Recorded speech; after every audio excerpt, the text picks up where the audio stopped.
작가님, 잠깐만요.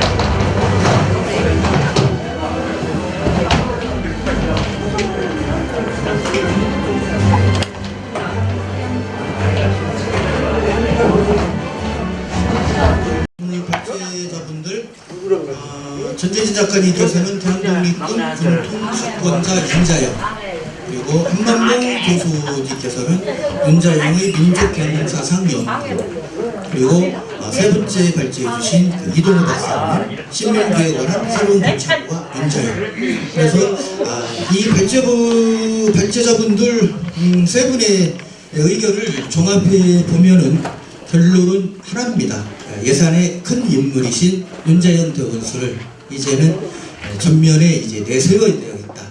그러기 위해서 오늘 저희 학술 세미나를 개최하는 이유가 되겠습니다. 그래서 이 세 분들이 말씀하신 주장은 이제는 만주에 흩어져 있는 그 독립운동사를 발굴해서 특히나 전재진 작가님께서 말씀하신 연변대학교 측과 교류를 통한 이런 연구 성과를 이제는 내야 되겠다는 거, 앞으로 저희가 가져야 할 과제이고 숙제입니다. 자, 그래서 오늘은 지금 제가 간단하게 한번 말씀드리는 것은 오늘 그 연구자, 토론자분, 발제자분도 계시지만 개인적으로 그냥 제 말씀 한마디 하겠습니다. 지금 윤자영 대원수께서는 1868년도에 예산 5관면에서 출생을 하셨고요. 그 다음에 1891년도죠. 1891년도에 그 무과급제를 하셨는데, 어찌게 보면 이제 이 무과급제를 하시고 나서 이제는 대한민국, 아니 조선 19세기 말 이 허물어져가는 조선의 그 망국 시기하고 맞물린다는 말입니다, 전 작가님. 왜 그러냐면 1894년과 4년 동학 농민혁명, 그죠? 그다음에 1895년도에 그 청일전쟁, 그런 격변기에 지금 관직 생활을 하셨단 말입니다, 그죠? 그 다음에 이제 1896년도에 이제 여러분들 잘 아시는 그 아관파천, 이러한 격동기를, 그리고 또 1904년도죠, 그 러일 전쟁까지. 그리고 마지막에는 이제 대한제국이 이제 그 고종이 그 광무개혁을 추진하는 그 시기하고도 역시 맞물려 있습니다.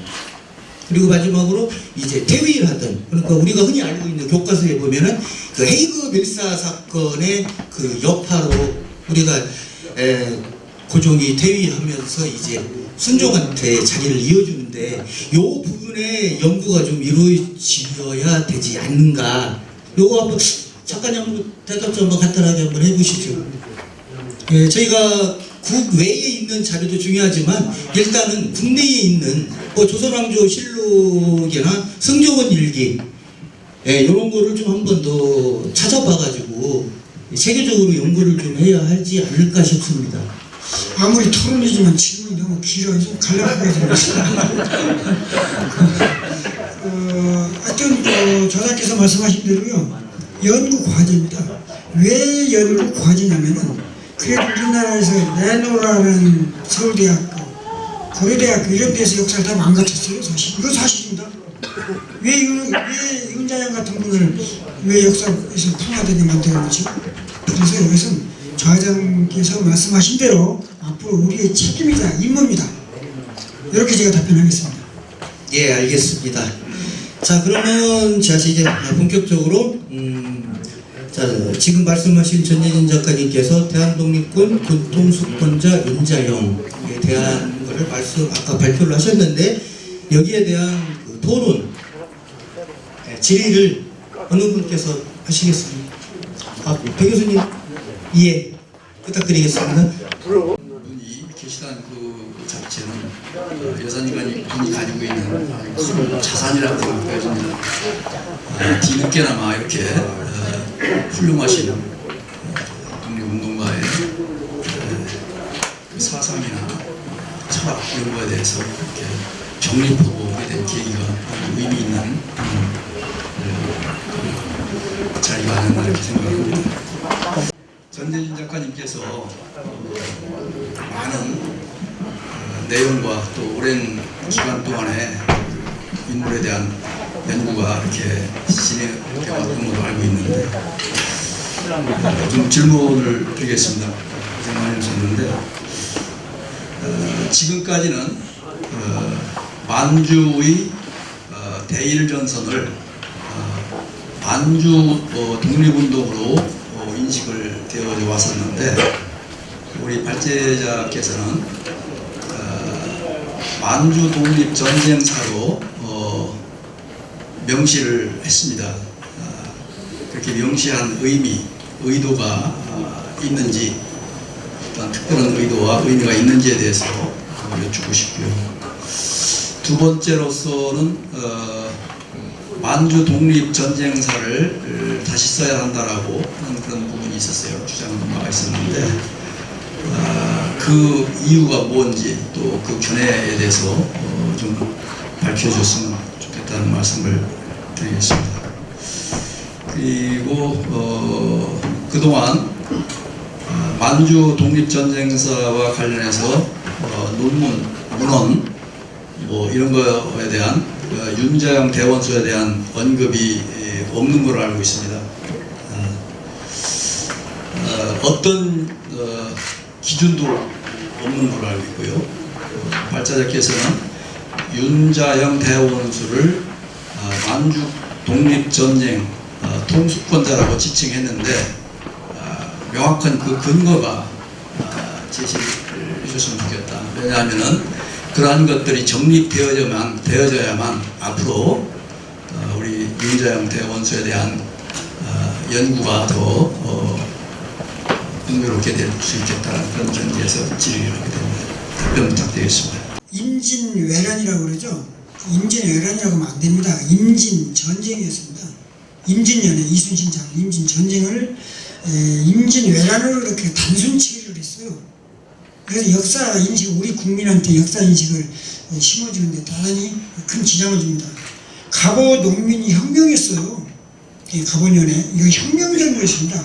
그런데 이것이 그냥 단순히 갑오 농민 운동 정도로 이렇게 평화가 됐죠.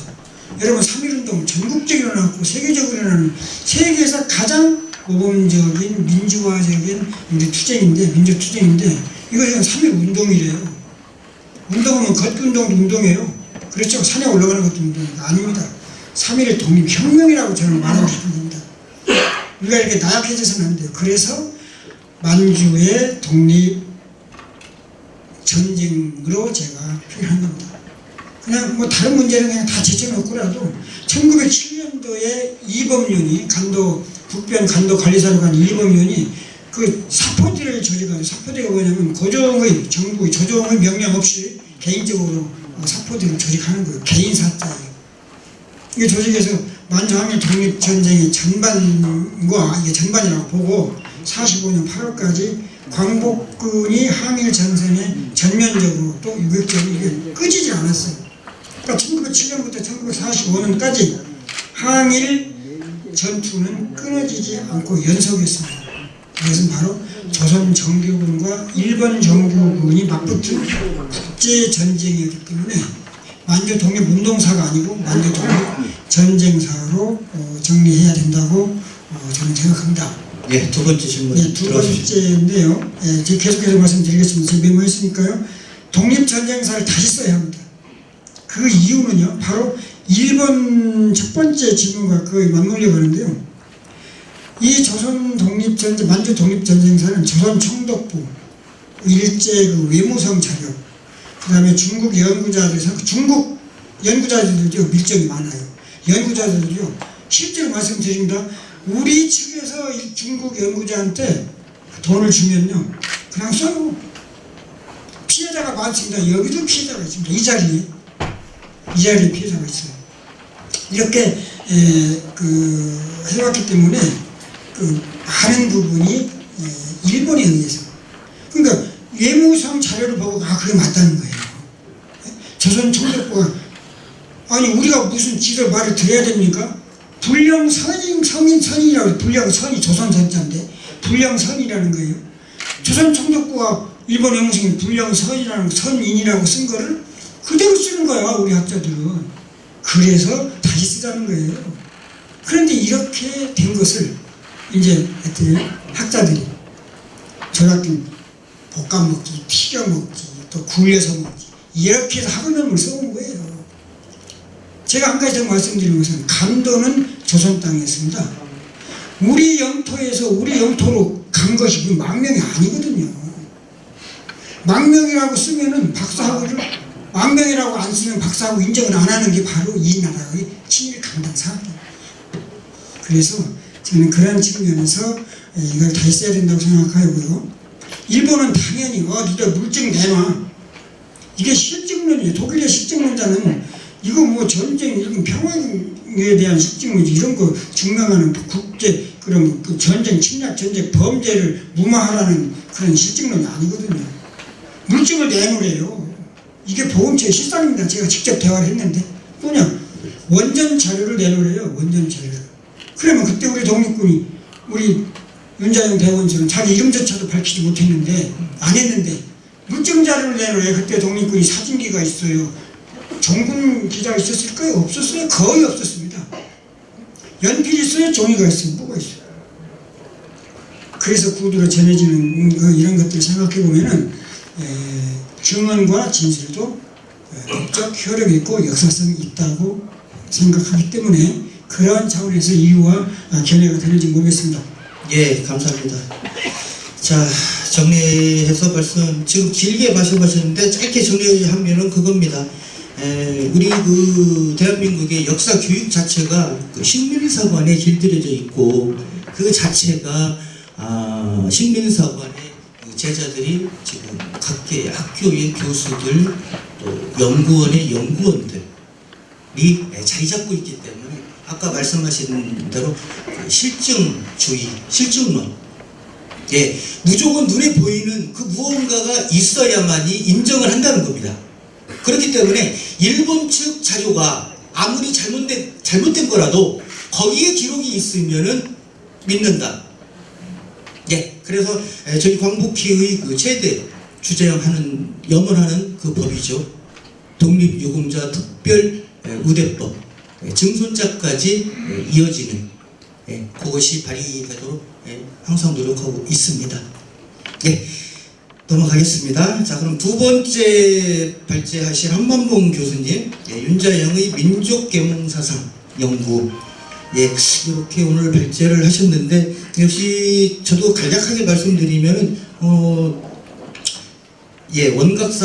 원각사라는 이런 그 민족 그 대종교 이후에 대를 잇는 그런 민족 종교, 여기에 대한 최초의 그 연구 사례가 오늘 그 한만봉 교수님께서 발제하신 이 논문이 아닌가 이렇게 생각해서 앞으로 향후 좀 더 심도 깊은 연구가 필요하다고 생각합니다. 왜 그러냐면 제가 한만봉 교수님을 모신 이유가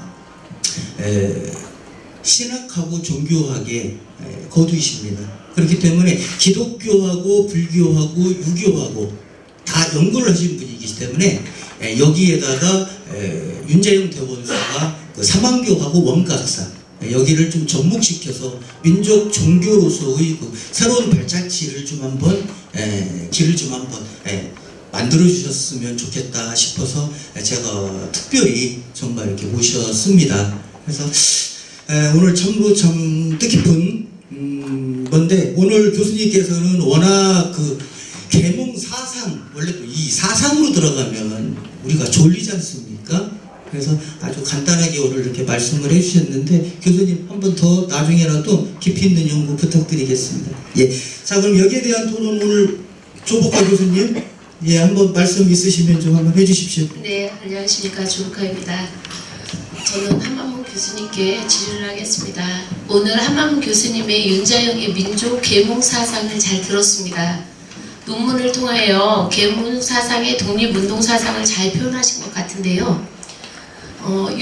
특히 윤자영은 사회적 약자로 하여금 인간다운 삶과 인간으로 살아가게 하는 것을 통해 독립적 사상, 인간 존중, 메시지임을 아울러 구체적으로 상호 존중의 의미가 내재되고 있다는 것을 나타내고자 하였는데요. 윤자영의 의지는 모든 인간이 평등한 존엄을 동등하게 향유해야 한다는 것을 말하고 있는 것이며 이와 함께 실천적인 행위가 병행되어야 함을 말해주는 것이다 라고 말씀하셨습니다. 이런 논지로 독립운동가의 사상과 일치하는 것 같습니다.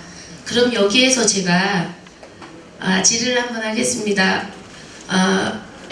왜 윤자영 독립운동가의 두각을 나타내지 못하였는가 그동안에 지금까지 윤봉길, 김좌진 장군처럼 두각을 나타내지 못하였는가의 궁금점이 생기는데요. 거기에 대해서 질문을 드리겠습니다. 예, 한만봉 교수님, 예산의 자랑스러운 인물, 자랑스러운 인물 윤자영, 이분께서 왜 윤봉길과 김좌진 장군처럼 우리가 흔히 얘기하면 왜 꼭 김좌진 하면 꼭 뒤에 장군자가 들어가죠. 그죠? 그래서 이제 오늘부터는 우리 윤자영 하면 대원수, 대한제국 의병대장 윤자영 대원수, 이렇게 불러야 되겠습니다. 한번 답변해 주시죠. 윤자영 대원수님의 인물은 독립운동에 대해서 앞뒤로 진두지휘하거나 또 급진적 개혁에 선대해서 행동대원으로 활동한 인물이 아니었기에 덜 알려진 인물이라 할 수 있습니다. 계몽운동을 통해서 뒤에서 지원해주는 역할을 하였다고 아까 발표를 했듯이 뒤에서 지원해주는 역할이 크다고 윤자영 대원수님은 생각을 했을 것입니다. 그가 고종으로부터 칙령을 받고 대원수 자격을 가지었음에도 불구하고 앞에 나서지 않은 이유가 있습니다. 김좌진 장군을 앞에 내세우고 그리고 다른 장군들 앞에 내세우고 뒤에서 모든 것을 할 수 있는 능력이 됐기 때문입니다. 능력이 안 되면 할 수가 없습니다. 그 지원하는 사람이 필요한 것이죠. 윤자영 대원수는 그러한 숨겨진 인물로서 역할을 다한 인물이라 할 수 있습니다. 그것은 윤자영만이 할 수 있어요. 다른 사람은 못합니다. 김좌진 장군 보고 뒤에서 조력하는 조력자 역할을 하라 하면 못했을 것입니다. 근데 윤자영 대원수는 문무를 겸비했다고 했어요. 무와 문을 겸비한 사람이기 때문에 이게 가능합니다. 그렇게 답변하겠습니다. 그냥 말씀. 그럼 두 번째 질문을 한번 해볼게요. 독립운동가로서 윤자영 대원수님께서 역사적인 자료나 사진들이 존재하고 있으면 어디에 있는지 좀 답변을 좀 부탁드립니다. 역사적인 자료와 사료는 밝혀진 곳은 좀 종종 있습니다. 그래서 우리 학자님께서 연구하고 자료를 인터넷에 올라와 있고 합니다. 근데 그 시대적인 상황을 알아야 됩니다. 아까 말한 것처럼 그 시대에는 이름이 알려지거나 사진이 나돌면 먼저 잡혀 들어갑니다. 먼저 죽습니다. 죽으면 그 다음에 활동을 할 수 없어요. 그래서 중국에서 민주주의에 대한 활동과 또 원각사를 창건해서 행동하는 것들이 중국인들에게 지금도 많이 전해 내려지고 있다고 합니다. 그래서 그곳에 계신 분들이 이야기를 하고 또 자료도 가서 곧 조만간에 중국 만주도 가서 인터뷰도 하고 할 계획인데 그런 것들이 지금 전해 내려오고 있습니다. 중국에 있는 김자진 장군의 자손들은 윤자영이라는 분에 대해서 큰 인물로 보고 있답니다. 자기 김자진 장군보다 더 훌륭하다라는 이런 말도 했다고 합니다. 그래서 중국에서 학술 발표하고 그들을 모시고 현장 녹음과 인터뷰를 할 것이라고도 들었습니다. 그래서 이러한 일들이 이루어진다면 더 정확한 자료들과 사료들이 나올 것입니다. 그래서 지금에 있는 자료들보다 더 좋은 자료들이 많이 있는데 지금 숨겨진 자료입니다. 숨겨진 자료가 나오면 더 큰 힘과 능력을 발휘할 것입니다. 그래서 기대하시면 될 것 같아요. 제가 됐습니까? 제가 잠시 첨언을 하면 우리나라의 그 독립운동과 관련된 그 기념사업회가 부지하게 많지 않습니까? 저는 그 전시입니다. 전시. 윤씨가 아닙니다. 그래서 이런 기념사업회의 그 시작은 윤씨 같은 문중에서 시작하면 안 된다고 저는 생각합니다. 제3자 입장에서 정확한 고증과 객관적인 자료를 가지고 그분을 선양해야 맞다고 생각합니다. 정말 뼈아픈 질문을 해주셨는데 안타깝게도 아까 제가 서두에 말씀드린 대로 그 궁궐에서 계실 때 그때 이 자료가 저희가 아직 확보를 못했습니다. 그래서 그거는 연구 자료가 남아있고 그래서 안타깝게도 사진 한 장 지금 현재 남아있지 못합니다. 그래서 정말 국내와 국외에 흩어져 있는 그러한 자료를 많이 수집하고 연구하는 그런 기념사업회의 역할이 우리의 몫인 것 같습니다. 예, 괜히 제가 오늘 말이 많은 것 같습니다. 자, 마지막으로 이 발제 세 번째 하셨죠. 이동구 박사님. 예, 신민부에 관한 새로운 고찰과 윤자영. 예, 여기에 대해서 발제를 해주셨는데 오늘 여기에 대해서는 예, 이수용 박사님께서 말씀해 주시겠습니다. 네, 반갑습니다. 사단법인국학원 국학연구소의 이수용입니다. 우리 이동호 박사님 그 짧은 시간 안에 너무 이렇게 신민부, 만주 독립운동사 중에 신민부가 3개 중에 3위부, 정위부, 신민부 중에 신민부의 역할이 너무 많이 알려지지 않고 연구가 되지 않았다는 데 대해서 너무나 이해하기 쉽게 또 중요한 부분을 잘 지적해 주신 것 같습니다. 제 질문이 이제 세 가지가 있는데 그 외에 한 가지 더 해도 될까요? 한 가지 한다기보다는 그 현재 윤자영 대원수에 관한 자료는 제가 알고 있기로는 그 고종 황제의 칙령과 칙령 4가지 아까 이동호 박사님 말씀에 그거하고 그게 이제 그거는 국내에서 확실하게 물증이 남아 있는 거고 의병 대장이자 대원수로서 남아 있는 걸로 알고 있고 만주에 가서 활동한 것도 이제 공문조서에서 밝혀진 걸로 알고 있습니다. 있는데 문제는 이제 그게 사진이라든가 다른 충분한 자료들이 부족하기 때문에 그런 데 대한 부분이 우리가 약간의 의아해할 수도 있지만 앞으로 그런 걸 이제 중국을 왔다 갔다 하면서 연구를 해야 되지 않나 그런 생각이 듭니다. 그리고 이동호 박사님과 이제 얘기를 하면서 사진 중에 만주에서 찍은 사진 중에서도 사진은 있는데 그 사람이 누군지 모르는 사람도 있는 걸로 알고 있습니다. 아주 중요한 사람인데도 이따가 이동호 박사님 좀 말씀해 주시고요. 첫 번째 그 질문은 앞으로 신민부 독립운동사에 대한 연구나 논문이 나오기 위해서 어떻게 우리가 연구들이 진행이 돼야 되고 또 그 연구를 하기 위해서 어떤 제약들이 있는지 그런 부분이 이제 듣고 싶고요. 두 번째는 1907년 그 군대 해산 이후에 윤자영 대원수께서 지리산을 중심으로 이렇게 의병운동을 하셨고 그 다음에는 이제 만주로 가셨는데 만주에서의 이제 자치가 문제인데 그 분노군정서적 후의 신민부의 무장 규모를 생각해 볼 때 당시로는 그거를 지원할 수 있는 재력가는 단순한 부자 이상의 재력가일 것이라고 주장을 하셨고 근데 구체적으로 제가 알고 싶은 건 당시 북로군정서가 최고 독립군 무장단체였는데 그 규모가 무장 규모가 어느 정도였는지 그리고 다른 무장단체하고 또 무기 규모의 차이나 질적인 차이가 있었는지 그리고 그 외에 혹시 발표문에 들어가지 않은 정언이나 자료들이 있는지 알고 싶고요. 세 번째는 신민부 개통에 있던 아까 잠깐 말씀하셨던 이수원 그 아들 이대성 일가와 후손들에 의한 정언들이 있는 걸로 알고 아까 한 분 그 할머니 분 돌아가신 분 그분 정언도 있었는데 그 외에 또 왜냐하면 윤자영 선생하고 이웃집에 같이 살았다고 했으니까요. 이웃집에 살면서 우리 집에 와서 밥도 먹고 했다 그랬기 때문에 그 외에 또 다른 정언이 있는지 그런 것에 대해서 답변해 주시면 감사하겠습니다. 네, 그러면 예, 바로 답변 드리겠습니다. 네, 그 저희가 이제 하고 있는 일 중에 하나가 독립운동가 분들이 성함과 사진을 이렇게 대조하는 거거든요. 예, 그래서 그런 부분에 있어서는 대한민국에서 제일 정확하고 많이 찾아냈다고 자부는 하는데 이름이 알려지지 않은 그런 분들이 보이시더라고요.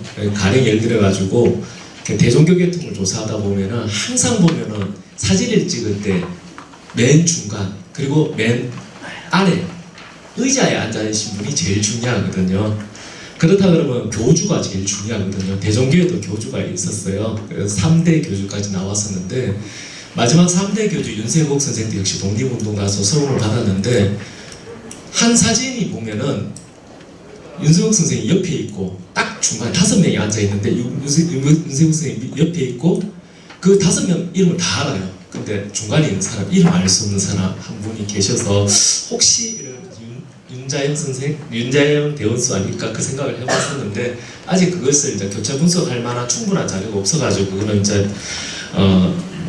못했고요. 두 번째 그 첫 번째 질문이라고 했던 두 번째 질문은 연구 방향과 제약은 아까 전재진 그 작가님도 말씀하셨지만 만주에 있는 뭐 사기꾼 학자 있잖아요. 말고 정말 제대로 된 손치림 교수님이라든지 박창훈 교수님이라고 또 계십니다. 박창훈 교수님은 이제 뭐 직접 뵙기도 이렇게 하셨지만 그러니까 국내에서도 굉장히 이렇게 저명한 학자로 알려져 있습니다. 이제 그런 분들이 윤자영 이렇게 대원수에 대해서 좀 말씀을 하셨기 때문에 충분히 이제 우리가 교류를 하면서 그런 자료들을 얻을 수 있다는 그런 자신감이 이렇게 많이 생겼고요.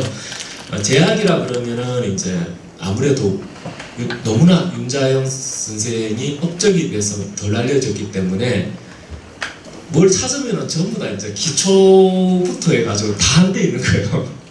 아까 보셨죠? 이게 보면은 알려진 사람도 뭐 기초부터 해가지고 좀 왜곡되어 있는 그게 되게 많아요.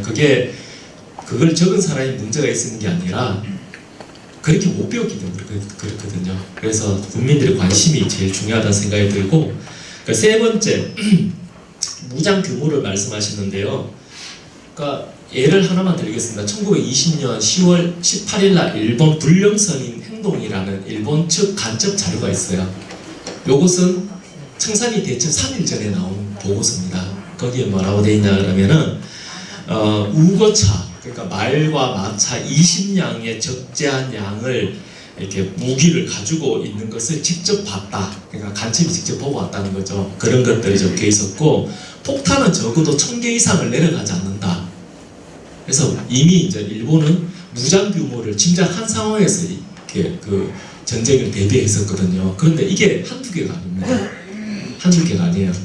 그리고 제가 일부만 썼다고 그랬잖아요. 그 무장 규모가 일반 다른 부대들 같은 경우는 권총이나 총도 보면은 구식 옛날 총인데 비해 가지고 여기서는 기관총 부대가 따로 있었다고 우시자 교수님은 신우아 교수님은 이렇게 증명해내셨더라고요. 증명이라는 게 그때 일본 측 역시 기록과 한국 측 기록에 그렇게 나와 있습니다. 교차 분석은 양쪽이 다 맞았을 때 인정이 되는 거거든요. 네.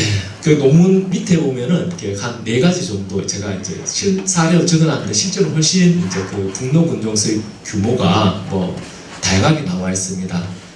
그 부분에 하나만 더 말씀드리면은 뭐 이런 만주에 제가 한번 갔을 때 그런 얘기 들었어요.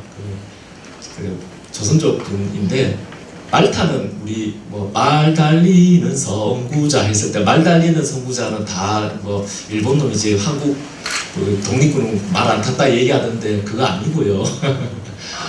말 타는 기마부대도 있었거든요. 실제 그 부대원 분이 쓴 글도 있고 그리고 말농장도 운영했었고요. 어떤 독립군이 그러니까 우리끼리 이제 비밀리에 지켰었지 상당히 광범위하고 다양한 군대가 존재를 했었고 그 중에서 규모가 북로군 정사가 가장 특별했고 가장 비싼 무기 뭐 이런 것들이 많았다는 겁니다. 일본 측에서는 전쟁 후에 더 깜짝 놀랍니다. 그거는 우리가 알고 있던 의견이 아니라 그냥 군대였다라고 이렇게 평가를 합니다. 그리고 마지막 이수원 이대성가의 사진을 이렇게 올려드렸는데요. 뭐 그 외에 문호갑이라든지 김창규라든지 이순규라든지 이철우라든지 다양한 분들이 이렇게 있고요. 이제 근데 그런 것들이 있어요. 사실 이런 것들이 밝혀진다 해서 만주에 있는 우리 동포 독립군 후손분들이 뭔 말로 떡이 생기든지 뭐가 생긴 게 또 전혀 아니거든요. 그럼에도 불구하고 그분들은 자부심을 가지고 살아간다는 것에 대해서 이제 되게 인상적인 느낌을 많이 이렇게 받았습니다. 그래서 이런 이제 정언이나 정인들이 이제 증거와 더불어서 살아간다는 더 확실하게 와닿을 수 있고요. 그리고 이제 이 부분에 대해서 끝으로 자료는 저기 그 보훈처에 보면은 아까 얘기했던 측명, 측석 그 원본들이 다 4개 다 있습니다. 예, 4개 다 있고요. 그리고 난 뒤에 저희가 추적하기를 그 윤자영 그 대원수님이 친필로 보여지는 보여지는 것도 있고요. 그리고 원각서, 각서하고 저기 그 사망교 종지 이 부분도 보면은 23년도에 만든 것은 이제 다른 분이 이제 그 윤자영 선생님이 얘기하면은 적었고 그 사망교 각서 같은 경우는 제가 봤을 때는 윤자영 대원수께서 직접 손으로 쓰신 것 같아요. 왜냐하면 그게 등록했을 때 이거 있잖아요. 그 윤내경, 다른 이름으로 윤내경으로 움직이셨어요. 그런 글이 있고 그리고 자료 또 공식적으로 등록된 자료를 보면은 이제 그 화사 이광부, 요거는 공식적으로 공운록에 적혀있는 게 화사 이광부와 더불어서 독립운동했는 게 또 나와 있습니다. 그래서 그런 것들은 이제 이미 이제 증명이 된 그런 자료들이라는 거 말씀드리고 이 정도로 줄이도록 하겠습니다. 예, 감사합니다. 갑자기 좀 생각이 났는데 우리가 그냥 흔히 알기로 독립군들이 무장을 하고 다녔다. 요거는 우리가 흔히 알기로 소총 환자로, 그 다음에 탄약도 갖고 다녔겠죠. 예, 흔히 체코제 소총을 갖고 다니셨는데 지금 그 무기를 단독 군장으로 구입할 정도면은 총 한 자루와 총알 그러면은 약 우리나라 지금 현재 직장인의 1년 연봉이랍니다. 그 군인 한 사람이. 그러면은 2,500에서 3,500 정도 되겠죠. 그래서 지금 갑자기 생각나는데 서산에 그 아파트 건설을 단지를 건설하면서 6.25 전쟁 때 전사하신 그 군인들 그거를 파본 결과 소총 한 자루에 군인들이 5명, 6명이 같이 한 조를 이루어서 다녔다고 합니다. 서산에서 그 순국까지 전사하신 분들이. 그렇다고 이게 참 제가 개인적으로 기자 출신인데 그때 취재 현장에서 그렇게 말씀을 하셨습니다. 그래서 6.25 전쟁 때도 그렇게 소총 한 자루가 가지고 다니다가 앞에 있는 사람이 죽으면 그 뒤에 있는 사람이 그 소총을 들고 싸운 겁니다. 그래서 5명, 6명이 한 조로 다녔다. 그래서 그거를 생각해 봤을 때 지금 언뜻 생각된 것이 정말 우리가 정말 말이 쉬워서 하는 말이지만 무장 독립군을 단련을 시키고 훈련을 시켰다. 또 먹는 식비는 또 어떻게 하고 옷은 어떻게 하고요. 그 추운 계절에 추운 고장에서 그래서 그 비용은 독립군 한 명을 양성하는데 어마어마한 돈이 들어갔을 것이다.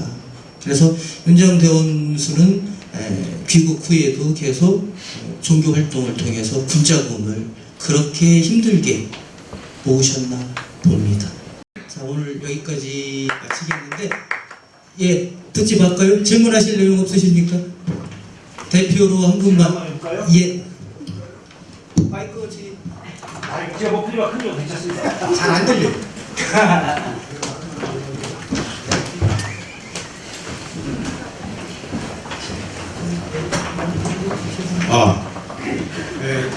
구한말 그 시절에 뭐 천주교나 동학교들 엄청 죽였잖아요. 그런데 사망교가 그때 할아버지가 근데 그게 그 고종 임금님께서 그게 허락했다 이렇게 말씀하셨는데 아니요, 그건 허락하지 않으셨어요. 안 했어요? 예. 그러면은 그 교가 예를 들어서 이슬람교나 기독교 같이 어떤 시비를 떼어갖고서 독립군 자금을 했다는 건지 아니면 그 교회 그 교리라는 게 있는 건지. 자, 예. 제가 그냥 간단하게 알기 쉽게 말씀을 드리면은 여러분들도 전문적으로 말씀해 주시겠지만 제가 짧고 이제 강렬하게 말씀드리겠습니다. 그때는 상해 임시정부 같은 경우에도 밀정들 때문에 이 문서 같은 것도 계속 바꿔가면서 했다고 합니다. 그래서 대종교가 이제 끝나고 이 윤자영 대원수께서는 이렇게 군중들을 모아야 되지 않습니까? 그죠? 독립운동 이 사상을 민족 고치 사상을 주입시켜야 되니까. 그런데 밀정들이 야 저기 5명 3명 모였어. 홀로 바치면은 순사들이 올 거 아닙니까? 그래서 떳떳하게 일제강점기에 종교로서 허가를 받았습니다. 그래서 그러한 집회가 가능했던 겁니다. 그러니까 지금의 정당하게 헌금을 받아서 독립군 자금으로 쓰시는 겁니다. 사이비라는 얘기예요. 사이비가 아니죠. 정식으로, 그러니까 일제시대에 정식으로, 정식으로 허가를 받은 겁니다. 아니, 스키너 같은 게 있잖아요. 제가 그런 게 있었냐? 예, 제가 이야기하겠습니다. 그때 시대에는 대부분 대종교였습니다. 대종교는 우리가 말하는 환웅을 믿는 종교였어요.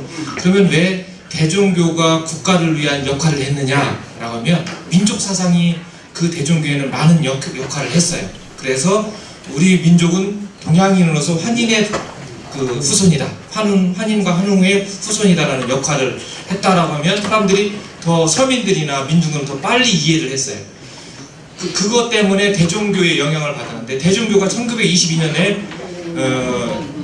일본인에 의해서 대종교 토벌을 했어요. 전부 다 죽이고 대종교를 믿는 사람들이 곧 가만히 관찰해 보니까 독립운동을 해.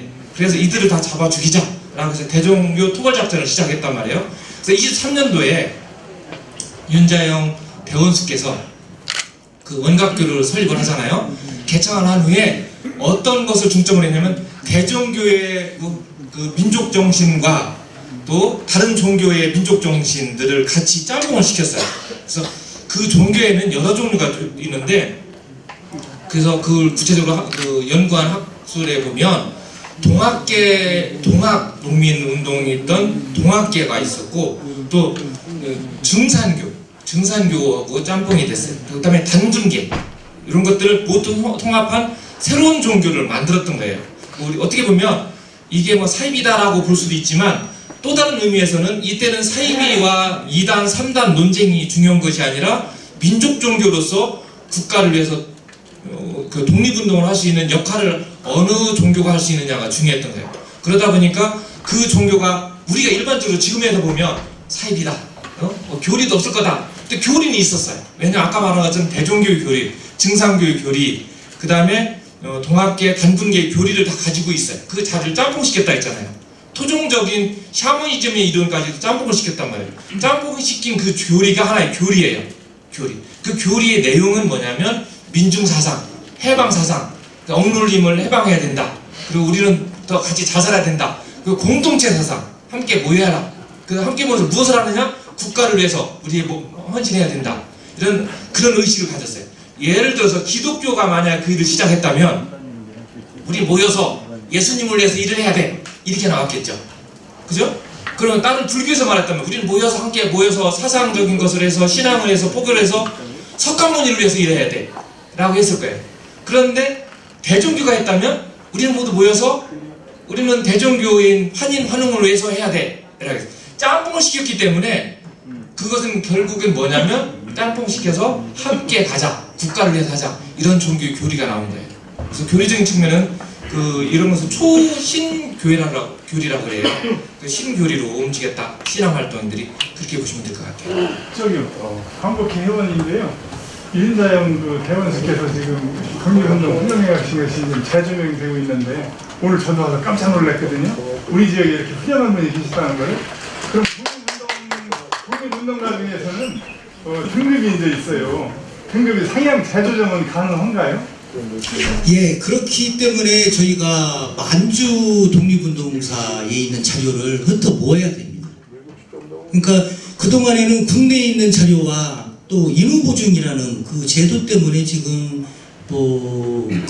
어찌 보면은 그 서운 그것이 등급제가 나눠졌지 않습니까? 그래서 어찌 보면은 저희도 사실은 요 발자취를 건너뛴다는 게 사실 어찌 보면은 참 위험하고 좀 상당히 조금 그런 건데, 왜 그러냐면 만주에 흩어져 있는 그런 그 만주 독립군들의 그 진실이 과연 우리나라 이 강단사학회 식민사관에 걸려 있는 이 교육계에서 과연 그거를 받아들일 수 있는, 수용할 수 있을까?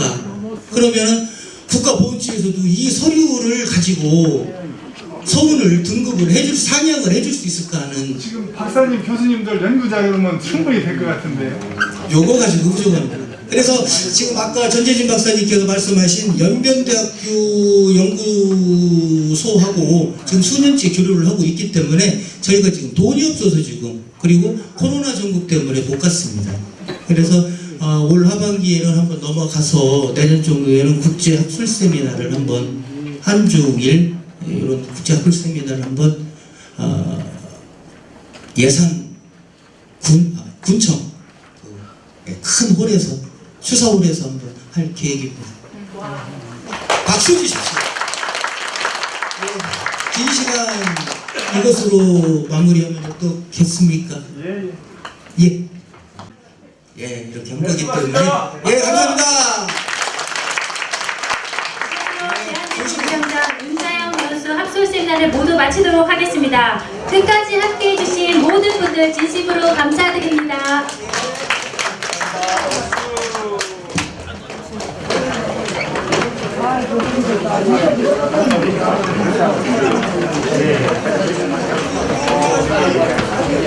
네.